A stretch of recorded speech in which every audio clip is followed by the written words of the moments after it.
اگر میں پہنچانے میں کامیاب ہو گیا تو عبادت میری یہیں مکمل ہے. پھر اس کے بعد میں بتاؤں گا کہ وہ اپنے ناموں کو آپ کیسے پکارتے ہیں.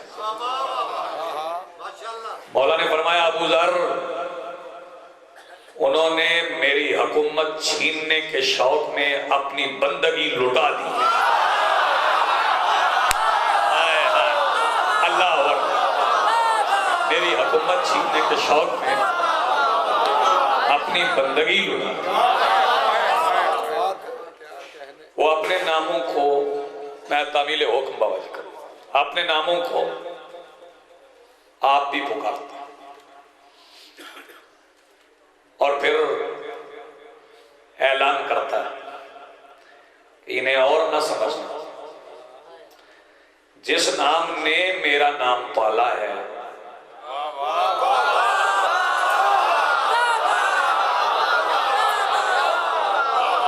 میں شکر گزار ہوں. آپ میرے جملے کے مکمل ہونے سے پہلے اس جگہ پہنچ جاتے ہیں جہاں میرے لیے پہنچنا دشوار ہوتا ہے. وہ کہتا ہے جس نے میرا نام پالا ہے وہی میرا نام ہے. جس نے میرا نام پالا ہے وہی میرا نام ہے. اور اعلان کرتا ہے علم یجد کا یتیم من فآوا.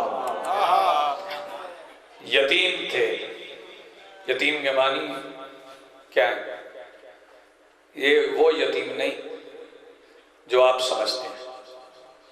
بے توجہ, یہ وہ یتیم نہیں جو میں اور آپ سمجھ رہے ہیں. ہم سب شامل ہیں.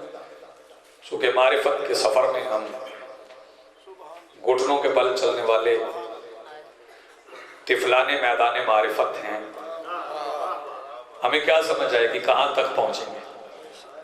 یہ وہ یتیم نہیں اور وہ ہو بھی نہیں سکتے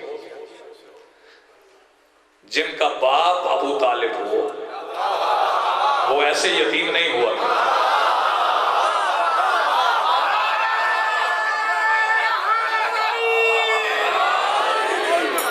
جو یتیم کا ترجمہ لوگوں کے ذہنوں میں ہے اس کے لیے باپ کا مرنا ضروری ہے. اور باپ ابو طالب ہو تو اسے اختیار ہوتا ہے جب چاہے زندگی کو زندہ کرے, جب چاہے موت کو مار دے. بات آگے بڑھے گی. کبھی کبھی وہ اپنے نام کو پکارتا ہے اور فرماتا ہے کہ ووجدہ کا عائلا فاغنا. میرے نام کے پاس دولت نہیں تھی, میرے نام نے اسے دولت دی تھی. میں لے آیا ہوں آپ کو بس حکم تھا, میں نے کہا تعمیل کرو. میرے نام کے پاس دولت نہیں تھی, میرے نام نے دولت دی. یہ میں کس نام کا ذکر کرنے جا رہا ہوں؟ یہ میں اس نام کا ذکر کرنے جا رہا ہوں تاریخ کے مطابق نبیوں کے سلطان کی 9 یا 11 یا 13 ازواج میں سے صرف اس سیدہ کا ذکر کرنے جا رہا ہوں جسے یہ اختیار ہے کہ وہ علی کو بیٹا کہہ سکے.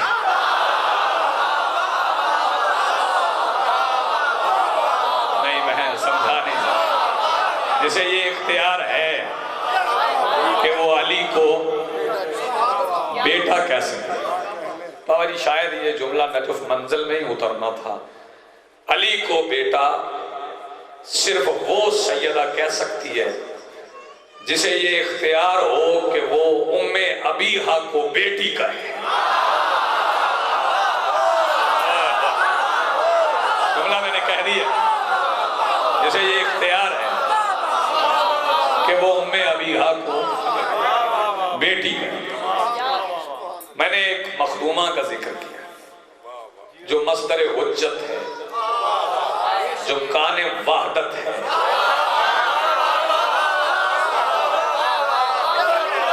میں نے جوش خطابت میں کان وحدت نہیں کہا.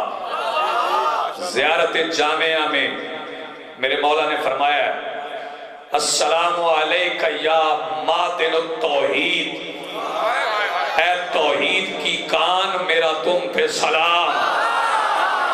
میں نے زیارت جامعہ سے یہ جملہ زیارت جامعہ میں موجود، میں نے اس سیدہ کا ذکر کیا۔ کون سیدہ؟ جس کی سیرت بیٹیوں کو پڑھانا واجب ہے،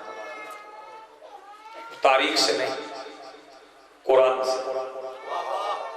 نہیں پڑھاؤ گے تو ہمارا نقصان تو نہیں۔ اگر سیدہ کی سیرت قرآن سے اپنی بیٹیوں کو نہ پڑھائی جائے تو نقصان بڑا ہوتا ہے۔ پتہ نقصان کیا ہوتا ہے؟ جو سیدہ والدہ کی سیرت اپنی بچیوں کو نہ پڑھائیں، پھر نقصان یہ ہوتا ہے کہ باپ کتنا ہی بڑا کیوں نہ ہو، بیٹیاں میدان میں شاہ سواری دکھانے آ جاتی ہیں۔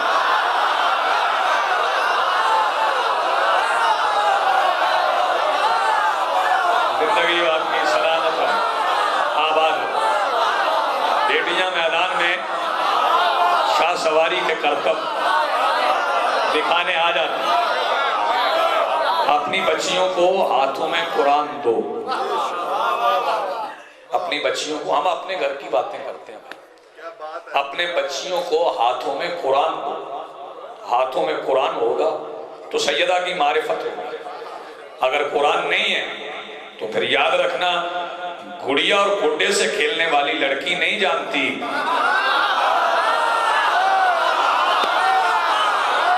اگر ہاتھ میں قرآن نہیں۔ سلامت رہے آپ، زندگی ہو۔ گڑیا اور گڈے سے کھیلنے والی لڑکی کیا جانے کہ آیات کے جھرمٹ میں پلی شہزادی کیا ہوتی ہے۔ یہ وہ مخدومہ ہے، یہ وہ سیدہ ہے جسے یہ اختیار ہے کہ وہ ید اللہ کے سر پہ ہاتھ رکھے۔ میں نہیں پہنچا پایا، بابا جی کا حکم تھا تو میں نے آغاز کر دیا۔ جسے یہ اختیار ہے کہ وہ ید اللہ کے سر پہ ہاتھ رکھے۔ جب میری مخدومہ بانٹتی ہے تو پھر ولایت بھی بانٹتی ہے۔ جب سیدہ بانٹتی ہے، مخدومہ کے گھر کی دہلیز کے باہر دسترخوان سجتا تھا، اس دسترخوان پہ سونے کے برتن ہوتے تھے، ان میں کھانا ہوتا تھا۔ لوگ آتے تھے کھانا کھا کے جانے لگتے تھے تو مخدومہ میسرہ سے کہتی تھی، یہ جو بندے کھانا کھا کے جا رہے ہیں انہیں آواز دو کہ یہ جن برتنوں میں تم نے کھایا ہے یہ ساتھ لے جو اب تم نے ان میں کھا لیا ہے، یہ ہمارے کسی کام کے نہیں ہیں۔ جی آباد رہیں، سلامت۔ سیدہ کے گھر میں سخاوت کا آغاز سیدہ سے نہیں ہوا۔ جناب خویلد بھی ایسے ہی سخی تھے۔ یہ صفات میں برابر ہے، یہ ذات میں برابر ہے، یہ مقام میں برابر ہے، یہ اسم میں برابر ہے۔ جناب خویلد ظاہراً 19 برس کے تھے جب پہلا سوالی جناب خویلد کے دروازے پہ آیا تھا، تو جناب خویلد نے سوالی کو کھڑے کر کے کہا تھا، سوالی کو دیر تک دروازے پہ کھڑا نہیں کرنا چاہیے، ہم ویسے بھی سوال پہلے دیتے ہیں، سوال بعد میں سنتے ہیں، لیکن ایک فریضہ ایسا ہے اگر وہ رہ گیا تو تمہیں دینے کا بھی فائدہ نہیں ہوگا، تمہیں عطا کرنے کا بھی فائدہ نہیں ہوگا۔ سرکار سوالی کو دروازے پہ کھڑا کر کے تیز قدموں کے ساتھ چلتے ہوئے جناب ہاشم کی حویلی میں آئے، نوکروں سے کہا سرکار کو اطلاع کرو آپ کا بیٹا خویلد ملنے آیا ہے۔ سرکار نے فرمایا ذرا خویلد کو بٹھاؤ، تو جناب خویلد نے نوکروں سے کہا ذرا جلدی اطلاع کر دیں، میں سوالی دروازے پہ کھڑا کر آیا ہوں۔ جناب ہاشم آئے، کہو خویلد کیا کہنا ہے؟ جناب خویلد نے عرض کی سرکار مسئلہ پوچھنا ہے، کیا آپ کی موجودگی میں ہمیں بھی اجازت ہے کہ ہم کسی کو کچھ دیں؟ ہائے ہائے ہائے، آپ کی موجودگی میں ہمیں بھی اجازت ہے کہ ہم کسی کو کچھ عطا کریں؟ سرکار نے فرمایا وہ گھر اور یہ گھر ایک ہی تو گھر ہے، یہاں سے مل جائے یا وہاں سے مل جائے۔ جناب سیدہ نے اپنی ظاہری حیات طیبہ کے 7ویں زینے پہ پہلا قدم رکھا تھا کہ مخدومہ کے والدین نے نہنوں سے ہوا کی طرف سفر کیا۔ میں بات تو کہہ گیا ہوں، جو 7 سفر کر سکے ہیں وہ کر چکے۔ نہنوں سے ہوا کی طرف سفر کیا۔ سوالی پہلے بھی اسی دروازے پہ آتے تھے، پھر بھی اسی دروازے پہ آتے رہے، فرق صرف یہ پڑ گیا کہ سیدہ کے چچا زاد بھائی درخواستیں لیتے تھے، مخدومہ ان پہ منظوری کے دستخط کرتی تھی، ساتھ نوٹ لکھتی تھی، خبردار جو جتنا مانگے اتنا نہیں دینا، اس سے دگنا عطا کرنا، جو جتنا مانگے اتنا نہیں دینا، اس سے دگنا عطا کرنا ہے۔ روزانہ سورج سیدہ کی دہلیز پہ پلنے والے غلاموں کے چہرے پہ روشن چشم کے اوپر سجے ہوئے کائنات پہ محیط ابرو سے اجازت لے کے طلوع ہوتا تھا، اور شام کو مخدومہ کی حویلی کے پچھواڑے کو سلام کر کے ایوان مغرب کا دروازہ مقفل کرتا تھا۔ مرضی آپ کی اپنی ہے، میں تو بات کہتا جاؤں گا۔ وقت سیدہ کی اجازت سے مسلسل سفر میں تھا، وقت اپنا سفر طے کرتا رہا کہ سیدہ نے اپنی مرضی سے 28ویں زینے پہ قدم رکھا۔ پہلا قدم ظاہری آیات طیبہ کے 28ویں زینے پہ آیا کہ سیدہ نے ایک خط لکھا، نگران رسالت کے نام، سرکار عمران کے نام، مربی دین کے نام، قرآن سے پہلے قرآن کے نام۔ زندگی آپ کی سلامت، قرآن سے پہلے قرآن کے نام۔ اور اس خط میں سیدہ نے لکھا کیا؟ بیٹے ہاتھ کھولنے لگا۔ سیدہ نے اس خط میں لکھا کیا؟ مخدومہ نے اس خط میں ایک ہی جملہ لکھا۔ مخدومہ نے لکھا، سرکار اپنے گھر میں پلنے والی اللہ کی حجت کو اجازت دے کہ میرے کاروبار کا انتظام سنبھال کے دنیا کو بتائے کہ خدیجہ کے گھر میں موجود دولت کا اصل مالک کون ہے۔ آباد ہے، سلامت۔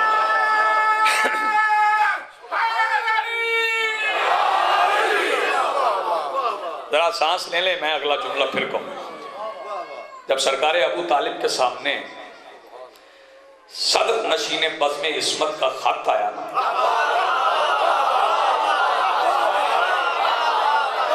پھر جملہ، جب سرکار ابو طالب کے سامنے صدر نشین بزم عصمت کا خط آیا تو ابو طالب کے ہونٹوں پر اللہ کے تبسم کا خط آیا۔ سرکار آپ کی نظر کا، سرکار ابو طالب نے آواز دی، خط پڑھ کے آواز دی۔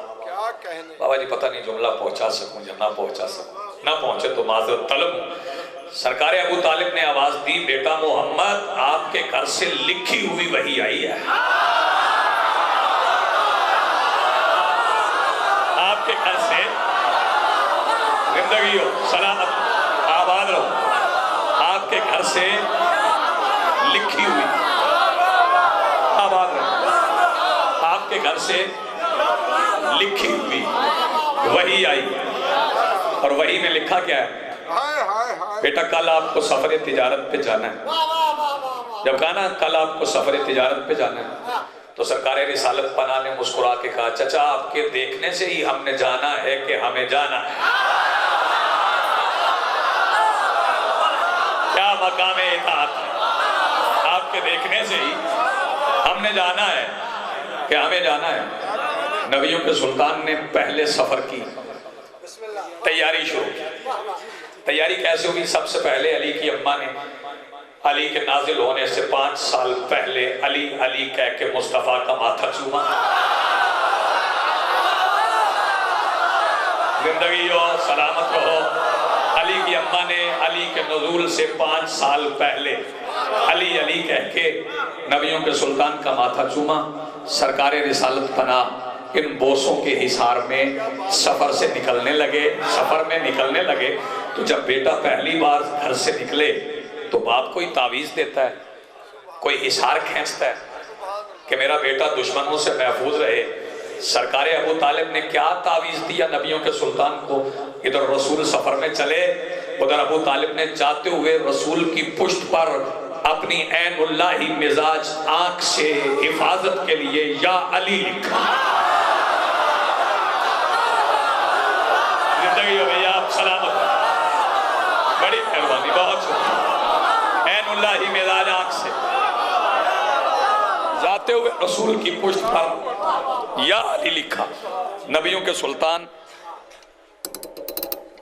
سفر میں نکلے، یہ تیاری تھی سرکار ابو طالب کے گھر۔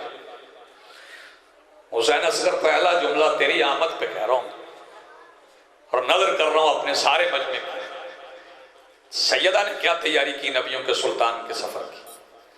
نبیوں کے سلطان سفر پہ نکلے تو بی بی نے پورے مکے میں اس کا صدقہ بانٹا جس کی اولاد پہ صدقہ حرام۔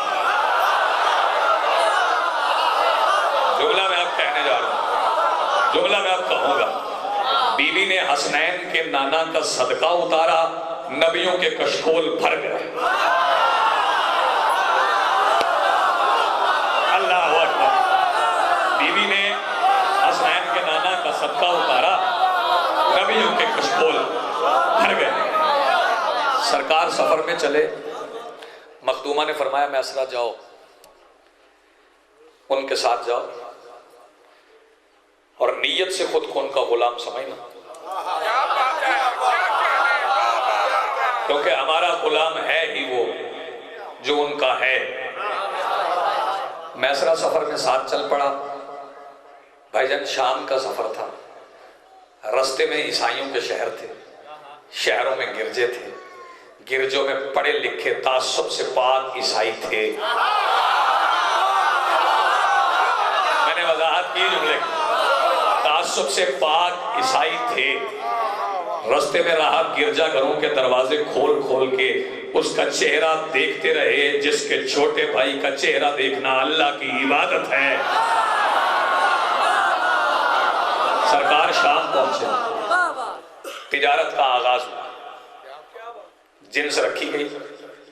کوئی یہودی تاجر تھا، اس نے سمجھا نورانی چہرہ ہے، تاجر لگتا نہیں ہے۔ اسے کیا پتا تھا کہ یہ تاجر نہیں، پوری کائنات کا آجر۔ یہ تاجر نہیں، پوری کائنات کا آجر ہے۔ وہ اپنے تئیں دھوکہ دینے کی کوشش کر رہا تھا، کہنے لگا جس کی قیمت، جنس کی قیمت کیا ہے؟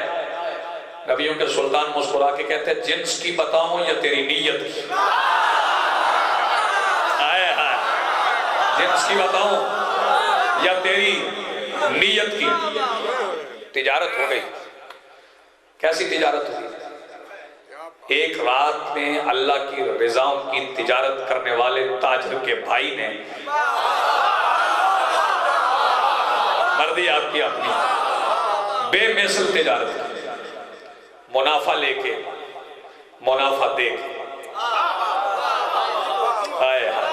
منافع لے کے منافع دے کے سرکار واپس پلٹے۔ سرکار اسی گھر میں چلے گئے جس گھر سے چلے تھے۔ میسرہ سیدہ کی خدمت میں گیا، نبضیں ڈوب رہی تھی، دل کی دھڑکنوں کا توازن بگڑ رہا تھا، ہونٹوں پہ پپڑی جمی تھی، سانسیں اکھڑ رہی تھی۔ ہانپتا ہوا سیدہ کی خدمت میں پہنچا۔ مخدومہ نے پوچھا ایسی حالت کیوں ہے؟ کہنے لگا بی بی کیا بتاؤں، سفر ہی بڑا عجیب تھا، درخت سجدہ کرتے تھے، پتھر کلمہ پڑھتے تھے، بے سایہ پہ ابر سایہ کرتا تھا، بے سایہ پہ ابر سایہ کرتا تھا۔ جب میسرہ یہاں تک پہنچا، سیدہ آواز دے کے کہتی ہے خاموش، تفصیل نہ بتا، میں دیکھ رہی تھی۔ خاموش، تفصیل نہ بتا، جی بسم اللہ، تفصیل نہ بتا، میں دیکھ رہی تھی۔ میسرہ چپ ہوا، سر جھکا لیا، مگر کریم اپنے غلاموں کے دل نہیں توڑا کرتے۔ فرمایا میسرہ سنا لو نبیوں کے سلطان کے سفر کا قصیدہ، سنا لو، شوق سے سنا لو۔ میسرہ نے قصیدہ سنایا۔ مخدومہ نے فرمایا جا کاغذ قلم لا، وفادار نوکر تھا فوراً لے۔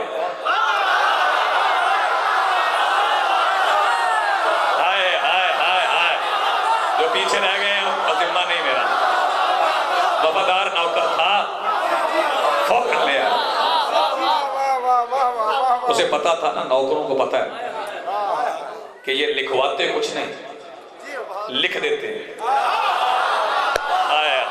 لکھواتے کچھ نہیں، لکھ دیتے ہیں۔ سیدہ نے پروانہ لکھا، میسرہ کی نسل میں پیدا ہونے والے آخری آدمی تک رزق اور بخشش کی ضمانت کے ساتھ مخدومہ نے اسے آزاد کر دیا۔ اس نے پروانہ پڑھا، لکھی تھی آزادی۔ کہنے لگا سیدہ یہ انعام ہے، میں آپ کے دربار سے آزادی انعام نہیں سمجھتا، غلامی سمجھتا۔ مخدومہ نے فرمایا تمہیں آزاد نہیں کیا، مختار بنایا۔ ہائے ہائے ہائے، تمہیں آزاد نہیں کیا، مختار بنایا۔ اچھا یہ اس گھر کا منظر تھا۔ رسول گھر گئے۔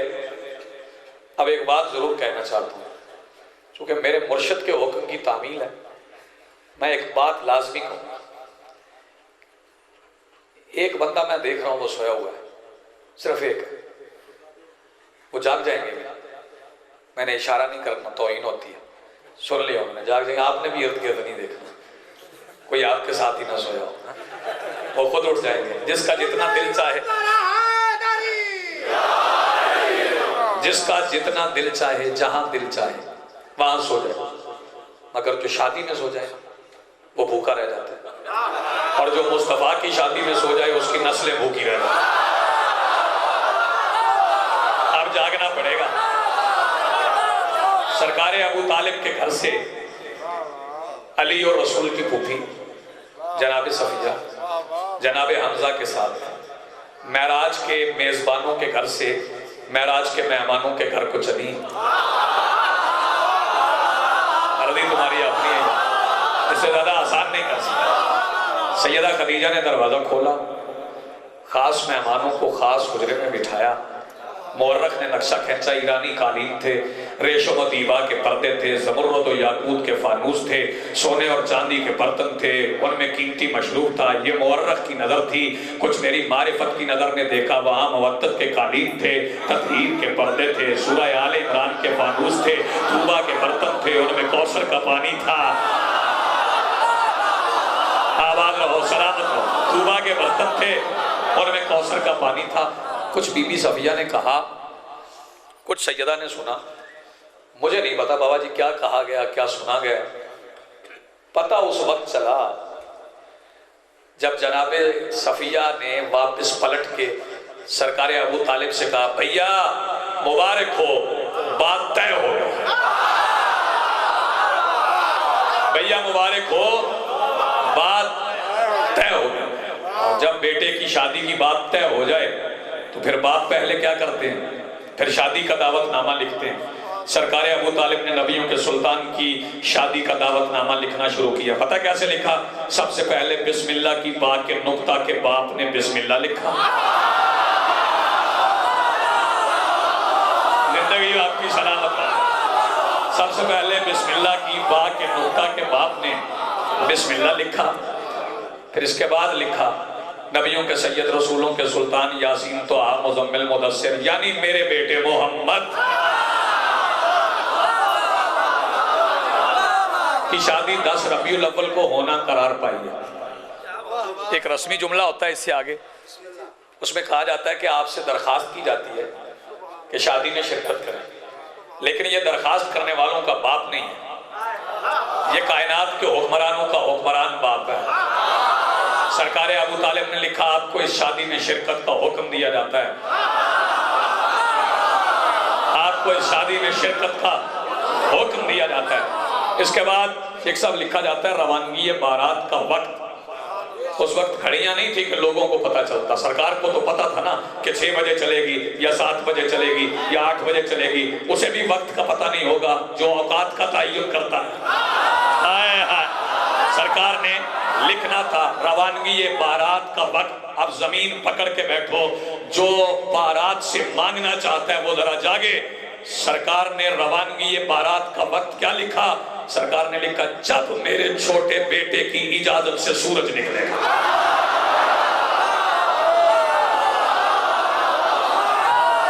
جب میرے چھوٹے بیٹے کی اجازت سے سورج نکلے گا۔ تناول جو تطہیر کے شایع نشان ہے، میں سمیٹ رہا ہوں بات کو، کیونکہ بابا مبشر بخاری صاحب مجھے گیٹ میں کھڑے ہو کے حبیب نامی گھڑی دکھا گئے ہیں، تو میں بات کو سمیٹوں گا، جلدی لے جاؤں گا تکمیل کی طرف۔ سرکار نے دعوت نامہ لکھ لیا، اب اسے چھپوانا تھا۔ توجہ ہے، جاگ رہے ہیں نا؟ ایک دو گردنیں مڑ رہی ہیں، وہ نہ مڑے۔ سرکار نے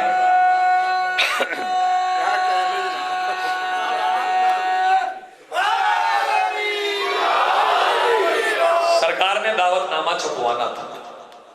اب چھپوانے کے لیے سرکار نے کیا کیا؟ اپنے پرانے خاندانی نوکر کو آواز دی، جبرائیل